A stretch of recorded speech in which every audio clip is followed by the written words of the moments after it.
पंजाब ਅਤੇ देश दुनिया ਦੀਆਂ ਹੋਰ ਖਬਰਾਂ ਪੰਜਾਬੀ ਵਿੱਚ ਪੜ੍ਹਨ ਲਈ ਕਲਿੱਕ ਕਰੋ www.avpsanja.in ਤੇ।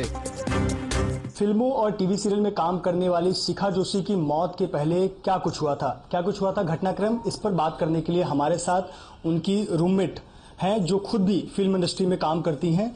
उनसे बात करते हैं।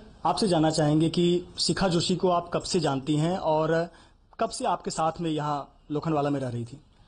शिखा जोशी को हम पिछले 5 साल से जानते हैं। हम एक सेट पे मिले थे और हम दोनों कलाकार हैं तो एक दूसरे के हर तरह से हेल्प करने की कोशिश करते थे। तो इस बीच 5 साल के बीच दरमियान हम काफी टाइम मिले भी नहीं। बीच में उनकी शादी हो गई, फिर वो दिल्ली चली गई, फिर वो मलाड में रहने लगी अपने पति के साथ।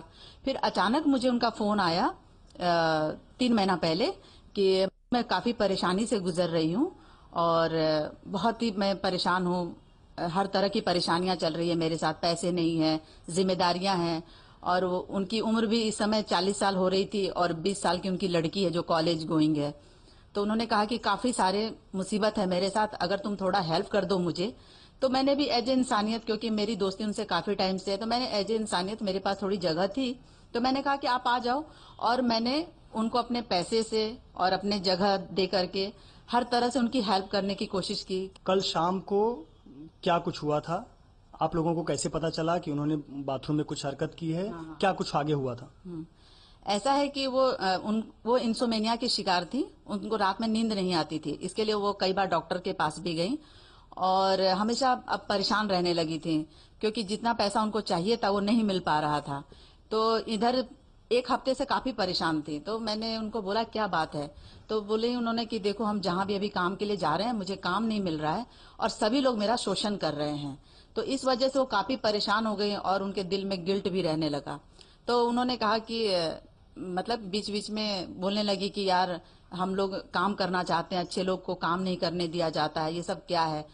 फिर इसके बाद वो भूल जाती थी, फिर वैसे नॉर्मल लाइफ। लेकिन कल शाम ऐसा हुआ कि वो जैसे ही मैं सो करके उठी तो मैंने देखा कि घर में कौन कौन है, क्या है। तो और मैं उठते ही पहले बाथरूम जाती हूँ तो पहले मैं बाहर देखती हूँ कि बाहर कौन है, नहीं है। देखा कहीं कोई नहीं दिखाई दिया। मैं बाथरूम का दरवाजा नॉक किया तो मुझे अंदर से शिखा जोशी की आवाज हल्की हल्की आई।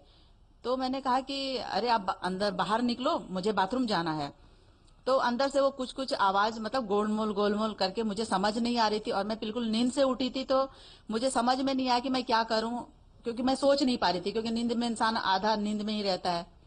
तो मैंने उनको कहा कि भाई निकलो। फिर मेरे के 10 मिनट कन्विंस करने के बाद जब उन्होंने छिटकिनी खोली तो मैंने इतना भयानक दृश्य देखा कि थोड़ी देर के लिए मैं हतप्रभ रह गई उस दृश्य देख करके और मेरे को चक्कर भी आने लगा।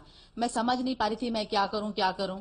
तो उसी बीच मेरी एक सहेली मिलने आई थी मुझे, तो वो बात कर रही थी मेरे हस्बैंड से और उन लोग से। तो मैंने कहा चलो सब बैठे हैं। मेरे को बीच बीच में कभी कभी आवाज आ रही थी तो मेरी फ्रेंड को मैंने, जैसे मुझे लगा कि मुझे कुछ करना चाहिए तो फटाक से मैं बाहर आई तो मेरी फ्रेंड को बताया। हमने कहा देखो देखो यहाँ पे क्या हो गया, शिखा जोशी जी ने क्या कर लिया। एकदम वो दृश्य बड़ा भयानक था। फिर उन्होंने बोला कि जल्दी से इनको रिकॉर्ड करो क्योंकि हमारे पास कुछ भी एविडेंस नहीं है। तो हमने रिकॉर्ड किया तो उन्होंने लास्ट में उनका जो रिकॉर्ड आया हमारे पास उसमें था, वीडियो रिकॉर्डिंग में हमने बोला कि आपने ऐसा क्यों किया अपने साथ। तो उन्होंने कहा कि देखो ये सब करने की वजह ये है कि एक तो डॉक्टर शर्मा और दूसरा उन्होंने बोला कि बहुत सारे शादीशुदा मर्द ने हमें मिसयूज किया है और मैं मतलब काफी डिप्रेशन में आ गई। इसके बाद वो बोल नहीं पाई, तड़पती रही। फिर हम लोगों ने फौरन उनको जल्दी जल्दी करके जैसे तैसे मोहल्ले वाले को बुला करके उनको उठा करके नजदीक के अस्पताल कोकिला बैन लेके गए और वहां पे प्राथमिक उपचार होने के बाद उनको डॉक्टरों ने मृत घोषित किया।